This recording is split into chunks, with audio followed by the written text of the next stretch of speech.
Tapi tetap ingat kebutuhan setiap tanaman itu beda-beda, jadi kita harus selalu menyesuaikan. Hai teman-teman, selamat datang kembali di segmen Moi Kasih Info. Bersama kami menuai sukses dan inspirasi.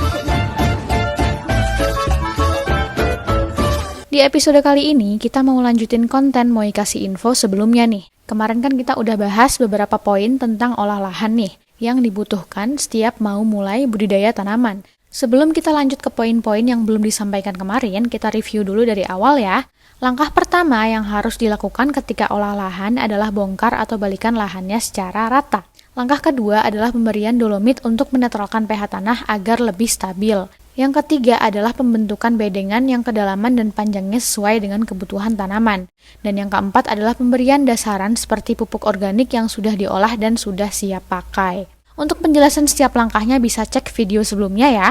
Nah, sekarang kita lanjutin poin-poin yang belum sempat tersampaikan kemarin. Langkah kelima, yang masih berhubungan dengan pemberian dasaran nih, yaitu pemberian pupuk kimia dan bakteri hayati atau agen hayati. Nah, yang paling pas buat bekal awal ini biasanya pupuk yang kandungan fosfatnya tinggi. Dosisnya juga standar kok, sekitar 30 kg buat setiap 1000 meter persegi lahan. Mungkin pada kepikiran nih, loh kok cuma fosfat, kenapa nggak sekalian aja sih dikasih pupuk yang lengkap, yang ada nitrogennya, kaliumnya, dan kawan-kawan lainnya gitu. Nah, ini dia nih poin pentingnya. Jadi di fase awal ini, tanaman kan belum ada, atau mungkin masih kecil banget gitu ya. Jadi kebutuhan utamanya memang fosfat, buat mendorong pertumbuhan akar yang kuat dulu. Kalau kita nekat kasih unsur hara lain, kayak nitrogen atau kalium gitu sekarang, itu malah jadi sia-sia. Jadi alhasil nanti pupuknya itu bisa menguap ke udara atau larut terbawa air hujan sebelum tanaman sempat menyerapnya karena memang belum butuh.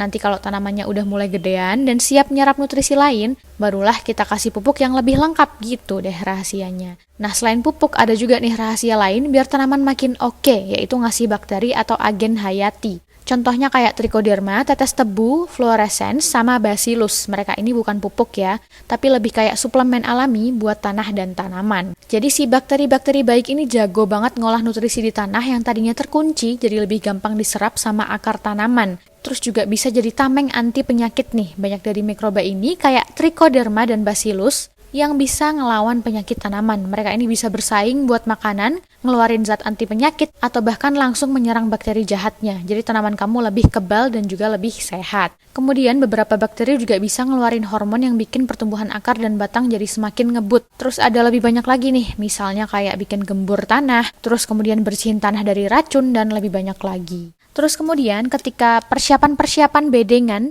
sudah selesai seperti penambahan dasaran, kemudian penambahan bakteri, langkah selanjutnya adalah penutupan bedengan pakai mulsa. Nah, ini gunanya banyak banget loh buat tanaman kita. Nah, mulsa itu macam-macam jenisnya. Yang paling umum dan sering dipakai di pertanian itu mulsa plastik. Ada yang warnanya perak hitam dan ada juga yang bening atau hitam polos. Tiap warna ini punya fungsinya masing-masing. Misalnya mulsa perak hitam, bagian perak menghadap ke atas untuk memantulkan cahaya dan mengusir hama. Sementara bagian hitamnya menekan pertumbuhan gulma. Ada juga mulsa organik kayak jerami, sekam padi, atau daun kering yang juga punya banyak manfaat tapi butuh manajemen yang lebih. Nah, kemudian saat memasang mulsa plastik ada beberapa triknya nih, yaitu jangan tarik mulsa terlalu kencang karena justru bisa bikin mulsa cepat sobek dan juga rusak. Tarik secukupnya aja agar mulsa bisa menempel rapi di bedengan tanpa terlalu tegang. Nah, setelah terpasang, mulsa perlu dilubangi untuk menanam bibitnya. Pola melubanginya biasanya zigzag untuk memaksimalkan jarak tanam antar tanaman dan memastikan sirkulasi udara yang baik. Ukuran dan jarak lubang tanam ini juga perlu disesuaikan. Misalnya untuk daerah dengan ketinggian 300 mdpl ke atas, jarak tanam yang ideal seringkali 60 x 50 cm.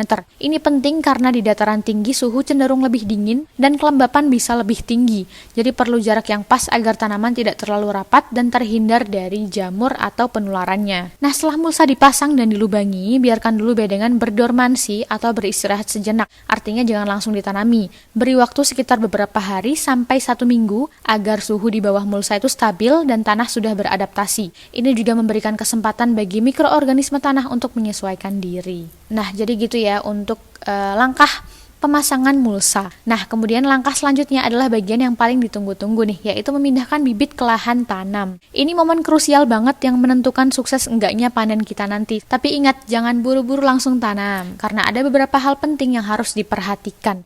Yang pertama, soal bibit yang siap tanam. Bibit itu nggak bisa asal langsung dicabut dari persemaian terus ditanam ke lahan. Karena apa? Karena bisa rebah semai atau malah stres berat di lahan yang baru. Rebah semai itu kondisi di mana bibit jadi layu, batangnya lemas, dan akhirnya ambruk karena kaget dengan lingkungan baru atau kondisi lembab yang ekstrim. Bibit yang sehat itu biasanya punya 2-4 daun sejati dan akarnya sudah kuat ya. Nah, jadi gimana nih caranya biar nggak rebah semai dan kemudian bisa proses pertumbuhannya bisa maksimal? Ada namanya proses penguatan bibit atau hardening off. Jadi sebelum dipindah permanen ke lahan, bibit yang tadinya terlindungi di persemaian perlu diperkenalkan secara bertahap dengan kondisi luar. Misalnya dari tempat teduh ke tempat yang lebih banyak kena angin dan sinar matahari langsung, tapi bertahap dan tidak ekstrim. Ini bertujuan agar bibit jadi lebih kuat, nggak kaget, dan siap menghadapi lingkungan di lahan yang sebenarnya. Nah, jadi langkah-langkahnya udah lengkap sampai sini aja, tapi tetap ingat kebutuhan setiap tanaman itu beda-beda, jadi kita harus selalu menyesuaikan. Terima kasih sudah menonton segmen Moi Kasih Info kali ini. Semoga pertanian di Indonesia semakin makmur dan juga sejahtera. Kalau suka video dan informasi di dalamnya, jangan lupa untuk like, komen, dan juga share. Jangan lupa juga untuk subscribe channel kami. Sampai jumpa di segmen dan tips berikutnya.